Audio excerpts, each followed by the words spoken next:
With the invasion of Poland in 1939, Adolf Hitler thrust the world into war, and America had to prepare.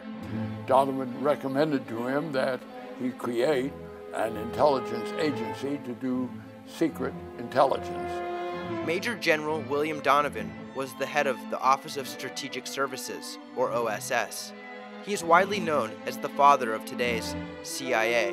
He was a great leader. He did have that vision that had the secret intelligence, sending agents abroad to spy, was a critical element.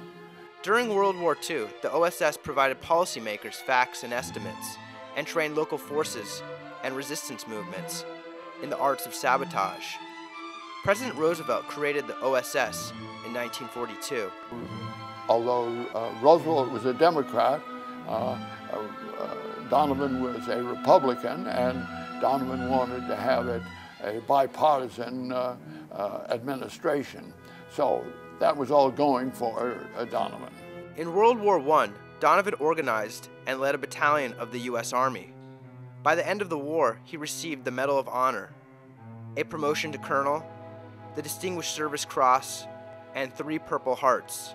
He was a very heroic figure in U.S. public life because he had won the Congressional Medal of Honor during the First World War. In 1941, Donovan was named the Coordinator of Information by Roosevelt.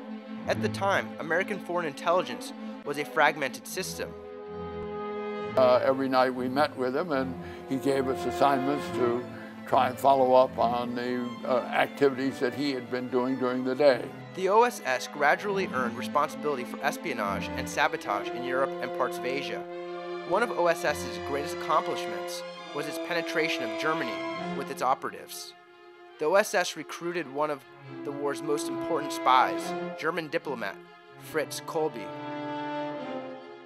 Donovan always had a direct line to the president, and that was a source of very important strength to him in the competition, the bureaucratic competition that is inevitably in Washington and is particularly present in the intelligence function of the government. Despite the OSS's operations in Europe, J. Edgar Hoover, the head of the FBI, kept Donovan and the OSS out of South America. But the idea of how helpful any intelligence organization is bound to be disputed and controversial. A month after the war was won and Nazi Germany fell, the OSS was disbanded by President Harry Truman. Powerful forces turned against Donovan, calling the OSS the American Gestapo. The concept that Donovan put forward, the vision of Donovan in having an effective arm of intelligence that was central and not part of any one agency, was fulfilled ultimately in the creation of the Central Intelligence Agency, which exists today.